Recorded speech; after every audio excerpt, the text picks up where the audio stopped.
savoir si nous sommes des victimes ou des responsables? Quelle est l'attitude que nous avons par rapport aux circonstances de la vie? C'est ce que nous allons voir tout au long de cette vidéo. Salut, bienvenue sur ma chaîne. Je m'appelle Suzanne Kwedi, je suis entrepreneur et mindset coach. Ici, on parle de mindset, celui-là qui nous permet de nous développer et de construire, bâtir progressivement le succès que nous voulons voir se manifester dans notre vie. La victime, c'est celle-là qui subit les injustices de la vie, les circonstances de la vie. Et on dit de quelqu'un qu'il est responsable quand il prend la pleine mesure de ce qui lui arrive et voit quels sont les aspects qu'il aurait pu éventuellement éviter. Il y a cette attitude-là qui très souvent nous empêche de manifester le pouvoir que nous avons en nous. C'est de nous considérer très souvent comme des victimes. Il y a 3 points qui manifestent ou alors qui marquent de manière vraiment considérable la différence entre celui qui se considère comme une victime et celui qui a la pleine responsabilité de sa vie. Le premier point, c'est la victime considère que ce qui lui arrive, c'est de la faute des autres. Quand quelque chose lui arrive, eh bien, c'est la responsabilité des autres, c'est la faute des autres, ce n'est jamais de sa faute. En fait, les choses lui sont tombées dessus comme ça. Ça peut arriver, un accident de voiture, on ne va pas le prévoir.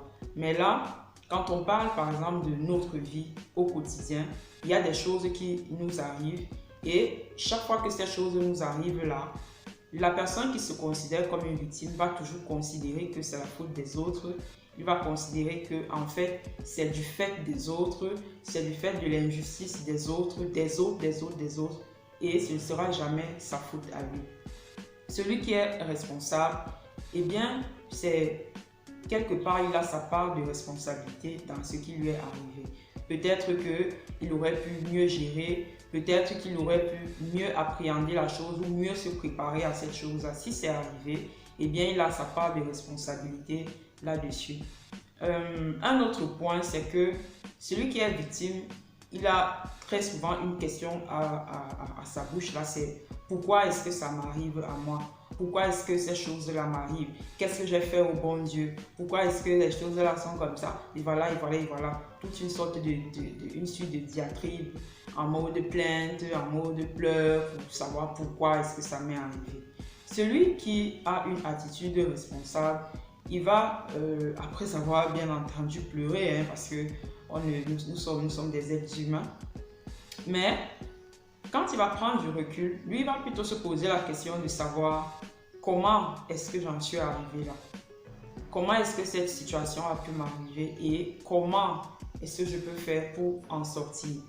Vous voyez la complète différence. L'autre se pose la question de savoir pourquoi ça m'est arrivé. L'autre se pose la question de savoir comment est-ce que ça m'est arrivé et comment je fais pour en sortir. Un autre point qui est aussi très capital et qui permet vraiment de marquer la différence, c'est comment est-ce que les personnes racontent leur histoire. Et là, ça va complètement, c'est-à-dire vous permettre d'avoir une idée si la personne se comporte comme une victime ou alors la personne se comporte comme une personne responsable. Je vais prendre un exemple d'une jeune femme ou d'un jeune homme célibataire. Je vais raconter l'histoire et puis nous allons voir l'attitude de chaque personne. Je suis la jeune femme célibataire par exemple et je raconte mon histoire à un coach ou alors à un aîné que j'ai rencontré. Papa, je ne sais pas ce qui m'arrive. Ces derniers temps, je ne fais qu'aller d'échec en échec, de rupture en rupture. Et voilà, ça ne s'est pas bien passé avec le tout dernier que j'avais eu dernièrement. Tu te souviens, la relation avec Paul, c'était très difficile. Et vraiment, il m'a encore quitté. Vraiment, les hommes sont méchants. Et moi, je ne sais pas, j'ai l'impression que peut-être j'ai un esprit de célibat qui me suit. Je ne sais pas. C'est vrai qu'on m'avait dit au village que les femmes de ma tribu ne se marient pas et j'ai l'impression que c'est ce qui est en train de m'arriver. Je ne sais pas quoi faire.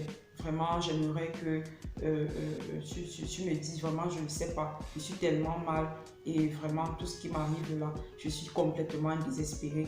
J'ai l'impression que moi, je n'ai pas le droit à l'amour. Ça me fait vraiment de la peine. Et là, je ne veux même plus sortir avec quelqu'un. Je ne veux même plus ces histoires-là. Je préfère rester toute seule et je vais gérer avec mon travail et autres. D'abord, je n'ai même pas besoin des hommes. Je m'en sors plutôt toute seule.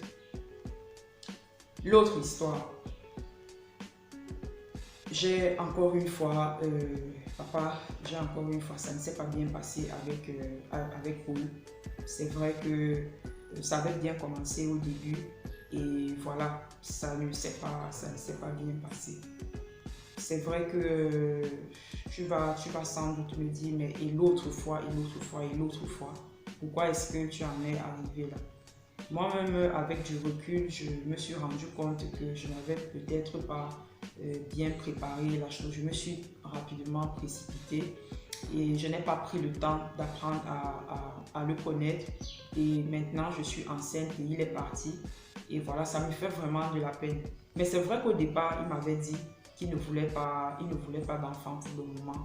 Mais je m'étais dit que si je lui faisais un enfant, eh bien, ça pourrait peut-être lui faire changer d'avis et voilà, et qu'on se marierait peut-être aujourd'hui.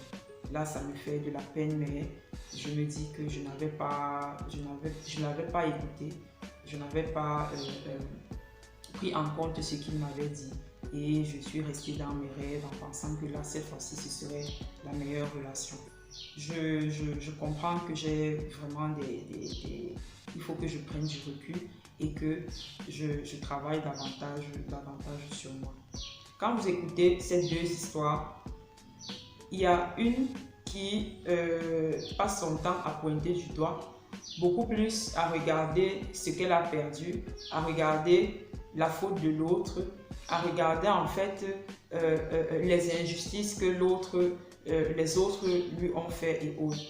L'autre côté, en fait, lui se dit, ok, ça m'est arrivé, c'est difficile, c'est vrai, mais quelque part, je n'ai peut-être pas écouté les signaux qui arrivaient et voilà, je me suis retrouvée là où je me retrouve aujourd'hui. Ce que moi, je voudrais dire, et c'est peut-être l'histoire de la plupart d'entre nous, c'est que il y a des situations qu'on ne peut pas prévoir dans la vie, que ce soit dans la vie personnelle, c'est-à-dire notre cheminement personnel ou bien professionnel. Il y a des choses qu'on ne peut pas prévoir.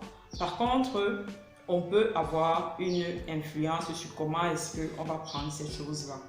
Également, pour moi, il y a également un auteur qui a dit que tout le monde a une force en lui, mais la plupart d'entre nous ne savent simplement pas l'utiliser. Ou alors, tout le monde a une force en lui, mais la différence, c'est qu'il y a certains qui ne l'utilisent pas. Et moi, je dis que à un moment donné de notre vie, il y a des choses qui nous arrivent, qui nous font vraiment de la peine, c'est vrai, et on a besoin de soutien, on a besoin de savoir qu'on n'est pas seul dans la situation. Mais quand on commence à un moment donné, à reproduire les mêmes erreurs, les mêmes fautes, et qu'on va toujours vers les personnes pour se plaindre, à un moment donné, ces personnes-là nous fuient. Je ne sais pas si vous avez déjà remarqué, ces personnes-là nous fuient. Et nous commençons peu à peu à perdre confiance en nous. Et ces personnes-là en face, ils nous fuient pas parce qu'ils ne nous aiment pas, ils nous fuient parce qu'ils se disent que, bah écoute, elle va encore nous raconter les mêmes jérémiades, on en a un peu marre de tout ça, à chaque fois c'est toujours la même chose. Mais comment est-ce qu'elle fait?